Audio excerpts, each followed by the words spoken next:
सुखों के स्वामी शुक्रदेव का राशि परिवर्तन होने वाला है और ये राशि परिवर्तन शनि की राशि कुंभ राशि में होगा। लगभग एक माह तक शुक्रदेव इस राशि में रहेंगे और यहां से कन्या राशि के लोगों के जीवन में किस तरह के प्रभाव देने वाले हैं, चलिए जानते हैं विस्तार से। जय माता दी दोस्तों, आप सभी का स्वागत है हमारे YouTube चैनल अमृता एस्ट्रो में। और इस वीडियो में मैं बात करने वाली हूं भौतिक सुखों के स्वामी, लग्जरी चीजों के स्वामी, आपके भाग्य के स्वामी और धन के स्वामी के गोचर के बारे में। तो बस आगे बढ़ने से पहले एक छोटा सा ही निवेदन है कि चैनल पर आप पहली बार आए हैं और अभी तक चैनल को सब्सक्राइब नहीं किया है तो नीचे एक लाल बटन है, उसे दबाएं और चैनल को सब्सक्राइब कर लें, क्योंकि यहां पर जो वीडियो आएंगी वो आप तक फिर सबसे पहले पहुंचेंगी।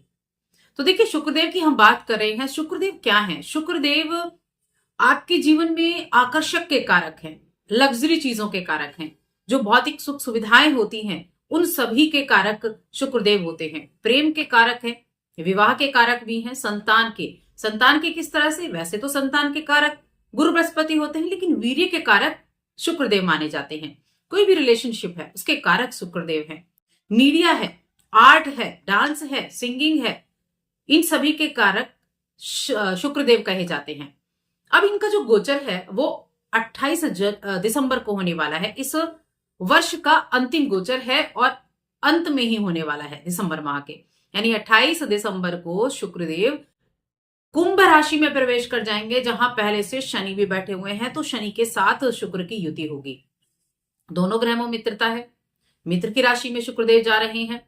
अब कन्या राशि के लोगों के लिए क्या है? देखिए, कन्या राशि के लोगों के लिए देखा जाए तो शुक्रदेव आपके धन भाव के स्वामी हैं, दूसरे भाव के, जहां तुला राशि आती है, और आपके भाग्य भाव के स्वामी हैं, जहां शुक्र की दूसरी राशि वृषभ राशि आती है।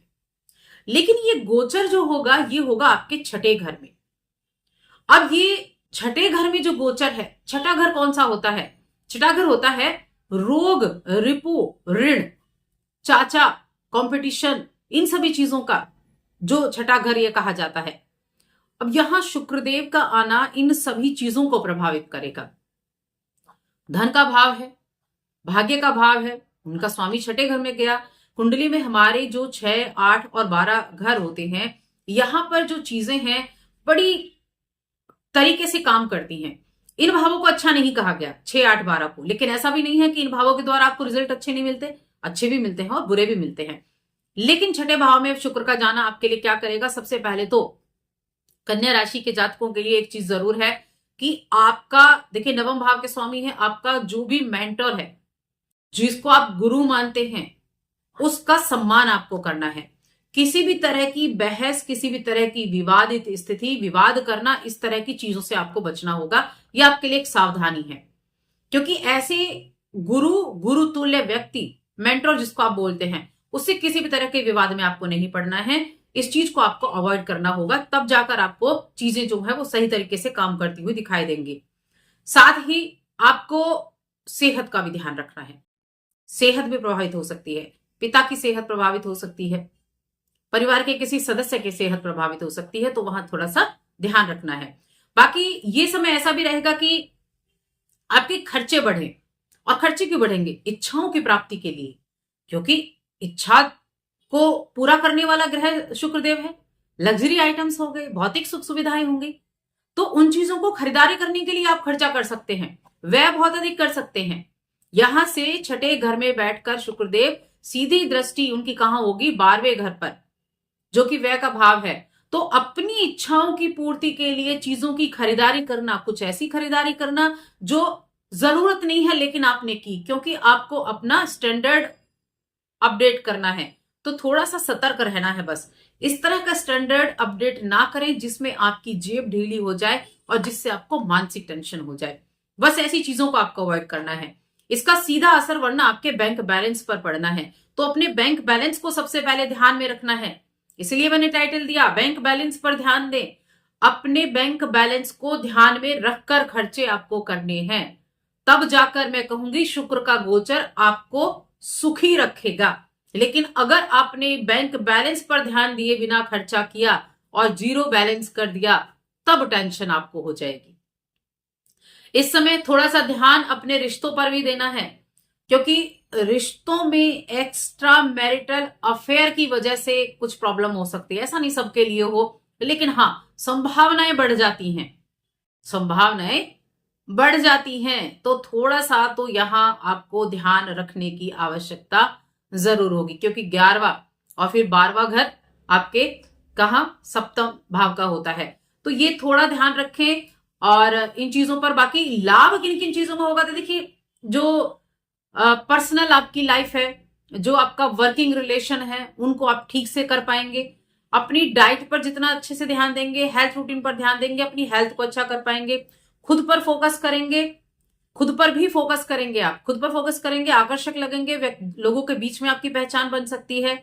अपनी पर्सनैलिटी को एक नया रूप दे सकते हैं। पर्सनैलिटी के ऊपर काम करेंगे, अपना कैसा दिखना चाहते हैं आप, एक आकर्षक व्यक्तित्व अपनाना चाहेंगे, जो अच्छी चीज है, लोगों के बीच में एक पहचान बना सकती है। सैलरी को बढ़ाना चाहते हैं, क्योंकि देखिए जो छठा भाव है ना, ऐसा नहीं छठा भाव बुरा ही भाव है, सारे नेगेटिव रिजल्ट देता है। छठा भाव सेवा का भाव भी है, छठा भाव नौकरी का भाव भी है। तो अगर आपको अपनी सैलरी को बढ़ाने के बारे में काफी समय से विचार चल रहा है कि सैलरी कब बढ़ेगी, तो उस सैलरी को बढ़ाने के लिए आपको अवसर मिलेंगे। जिन अवसरों की तलाश थी, बस उनको पकड़ना है, उन अवसरों पर काम करना है। इसके साथ ही अपने पार्टनर से, अपने जीवन साथी से बहसबाजी बिल्कुल नहीं करनी है, ये आप थोड़ा सा ध्यान रखेंगे। शादीशुदा लोग हैं वो अपने जीवन साथी के साथ एक समझदारी भरा रिश्ता निभा पाएंगे। और हाँ, अपने जितना अधिक कम्युनिकेशन आप रखेंगे उतना ज्यादा अच्छा रहेगा। देखिए द्वितीय भाव और नवम भाव दोनों यहां शामिल हुए हैं। अपने गुरु का सम्मान किया तो चीजें अच्छी होंगी। मैं अपने मेंटर का सम्मान किया, गुरु तुल्य अपने पिता का सम्मान किया, तो भी चीजें बहुत अच्छी होंगी, अच्छे रिजल्ट देना शुरू करेंगी। यानी आपकी जो सावधानियां हैं वो ही आपके उपाय हैं। इन सावधानियों को रखेंगे तो चीजें अच्छी हो जाएंगी, फिर आपका जो समय है वो काफी अच्छा रहेगा। तो कहीं ना कहीं बस सावधानियां हैं, बाकी गोचर आपको अच्छे रिजल्ट जरूर देगा। कॉम्पिटेटिव एग्जाम है, जॉब आप प्राप्त करना चाहते हैं, तो देखिए करियर के स्वामी भी यहीं पर बैठे हुए हैं, शनिदेव, जो करियर भाव के कारक कहे जाते हैं। तो आपको थोड़ा सा बस यही सतर्कता रखनी है। और अभी करियर भाव के स्वामी थोड़ा सा क्या है कि नीच के चल रहे हैं, तो थोड़ा दिन सावधानी, चीजें अच्छी हो जाएंगी। शिक्षा की अगर मैं बात करूं तो शिक्षा के क्षेत्र में अच्छा है। कॉम्पिटेटिव एग्जाम की तैयारी कर रहे हैं तो अपने थोड़े से एफर्ट से आप अच्छे रिजल्ट प्राप्त कर सकते हैं। उसके लिए आपके लिए काफी अच्छा ये समय रहेगा। उपाय की बात कर लेते हैं जो बहुत इंपॉर्टेंट होते हैं आपके लिए। आप एक कार्य करें कि सुबह को दही का सेवन करके घर से बाहर निकलें। जब भी आप काम पर जाते हैं थोड़ी दही खाएं और तब बाहर निकलें, क्योंकि ये शुक्र को मजबूत करने का है। और दूसरा है कि कोई भी आपको ऐसा व्यक्ति मिलता है जो नेत्रहीन है, जो देख नहीं सकता, उसको आप कुछ ना कुछ दान जरूर कर सकते हैं, उसकी आर्थिक रूप से सहायता कर सकते हैं, खाने पीने की चीजों से कर सकते हैं, कुछ ना कुछ सहायता आप जरूर करें उनकी। तो बस आज की इस वीडियो में इतना ही। वीडियो कैसी लगी कमेंट करके बताएं।